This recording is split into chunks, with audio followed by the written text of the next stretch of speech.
welcome to another video of the Swiss Riviera Toastmasters Club. My name is Marcelo Fernandez, and today we are going to explore another very interesting subject of the Toastmaster experience.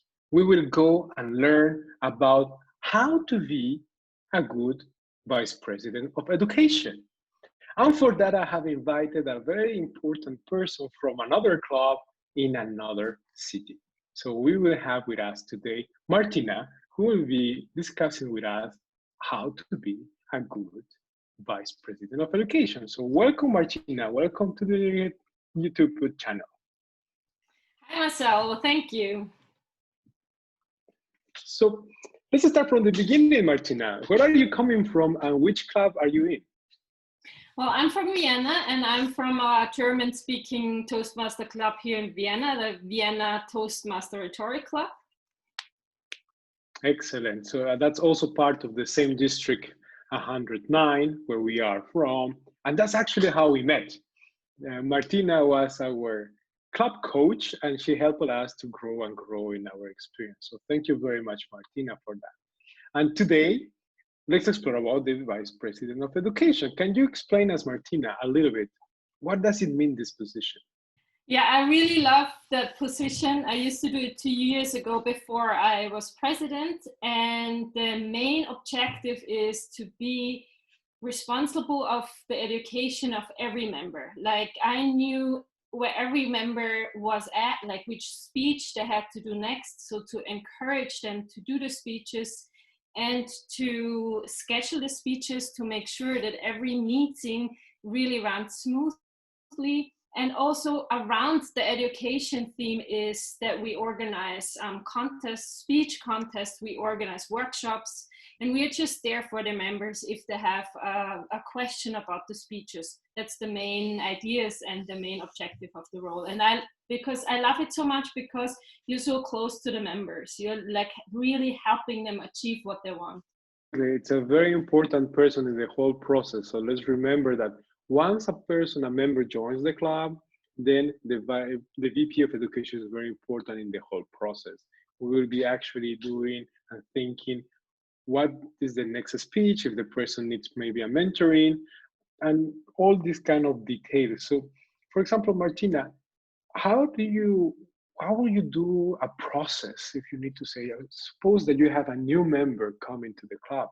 What would be the first thing that you will do, and how do we doing that? Yeah, how it's organized in Toastmaster, that when the members, like when it's the member is still a guest or the person comes in first, there is the VPM, the Vice President of Membership. You maybe have done a video on that role already. And then after the Vice President of Membership registers the person, it's a new member, and sort of I take over, the VPE takes over to like let them know which paths they can do, let them know how to prepare for a speech, and also like resources available on Toastmasters, and my responsibility is to let the members know how to do it. And so I really lead them by the hand. And the thing is with officer roles is like I can put a lot into it or as little as I want to. And this is the great thing, because you can do something every day in your role, or you can do something once a month. So I was more engaged with it, and I was doing something a little bit every day, like members would write to me, I would write them back, and all of the educational questions were answered by me. And also, like if they finished a path or a level, we can submit that to Toastmasters International, so they get awarded and move on. So this is, yeah, it's very close to the members, that role. Yeah, that's excellent. It's exactly the whole point. When one member gets inside the club, they need a lot of help. They need to understand how does it work. It's not always easy. And it's good to have somebody that will be leading in this process. And you know a lot about that. I heard that your club is having the opposite problem of many clubs. You are having 60 members, is that correct? We do have over 60 members, and we keep on growing. It's a really, really strong club. It's a very high, like the level is very high, and so people really want to join us because they see the potential in where they can start and where how much better they can get. And so we do have, as you said, the opposite of problems of most of the clubs. We have a waiting list, and we did that in being close to the members and optimizing every little things. Like we didn't do like huge things to change the club and make it better, but all the little things that add up. Excellent. That's exactly the whole point of being in this process and really helping them and really to improve and go to the next level. And congratulations to have 60 members. That's a problem that many people would like to have. I can tell you that. But as a PPE, it's really hard to have 60 members because everybody wants to speak. So to schedule the speeches is really hard. It's a challenge. I can imagine it's a big challenge. And that's one of the things that probably most of the people that are thinking about this leadership role inside Toastmasters will think, oh, maybe I want to join, maybe I want to do it, but I'm afraid of the challenges. And that's the question for you, Martina. What are the main challenges in this position? What do you see there? At the beginning, to get into the role, there are a lot of resources, but at the end, you need to find out your own system, what works for you. So that is maybe like it takes like 3-4 months to get into the role. And once you're in it, it's almost done. So that's a kind of a shame, but that's with every role. But there is the office's training that helps with that.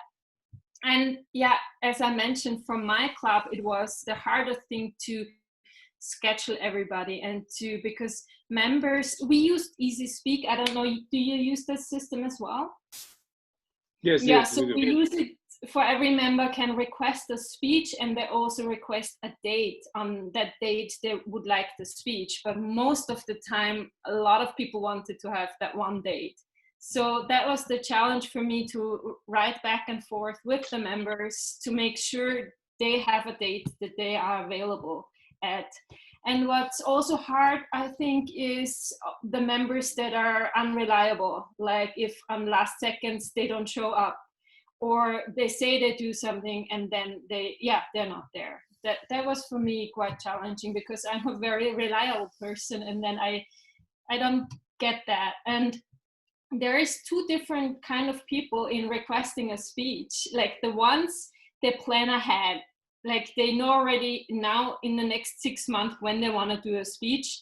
And then there are the others that want to do one next week because they're very spontaneous. And to cater both of them, I always left one speech slot open and scheduled that at a week before. Now, first of all, for icebreakers, to have available for new members that speech slot, and also for those members who are new, they are not planners. So I learned, because I am a planner, but I learned also to think like the other person and not just cater to the person that I think is like the system that would work for me. And that is what I learned, to open myself up and grow in that, to cater to everyone. Thank you very much, Martina. I think you summarized it very well, the main challenges of trying to organize that and having the time for that. It is part of a leadership role, trying to focus on what really matters. And you said it very well, having a little bit of flexibility to have a buffer to continue doing things. So thank you very much, Martina. Is there something that maybe in this whole position of Vice President of Education, something that you really learned and before was a bit confused or you were not that confident? Is there something that comes to your mind? Yes, what I really learned is small talk and to approach people that I didn't know that well. I really liked that part because I was responsible for everyone's education. So I did approach them and I did write to them and I did encourage them freely without being asked. And that really helped me in engaging and getting to know them, in building trust. And for me, that's part of leadership, is building trust and doing the first step, not always waiting for someone to approach me. And a lot of times it was like that I could encourage members that haven't been there for quite some time to come back and do a speech. And that was really like a success for me. I also called people sometimes up when they haven't been there for 3 months just to say, how are you? It was not that I really wanted them to come back, but just to have this connection and see how they are, because sometimes they're really struggling. And the funny thing is, I learned that a lot of people struggle between the 4th and the 5th speech. Like up to 4, they're really excited and want to go for it, and then like 2 months, 3 months passes and they don't do anything. And because I knew that already, like when the 4th speech, when it was over, I encouraged them to do the 5th one straight away or very soon after, to not to be in that dump and not to go into there. So yes, those are the things that I learned. Thank you very much, Martina. Thank you very much for being here. This is a bit the end of the video. Thank you, Martina. Thank you for being with us, and looking forward the next time. Yeah, you're very welcome. Thank you for this opportunity. I'll have to share that. Thank you. So you heard this a little bit. We are learning by doing, and this is a leadership way of being part of the Toastmaster community with a different type of mindset and with a different type of skills that we learn on the go. So we all recommend to take one of these positions. Could be anyone. You have learned a little bit about the Vice President of Education. Maybe there's another one that interests you. And don't worry, stay tuned, because we're going to discuss about all of them very soon. Thank you, and to the next time.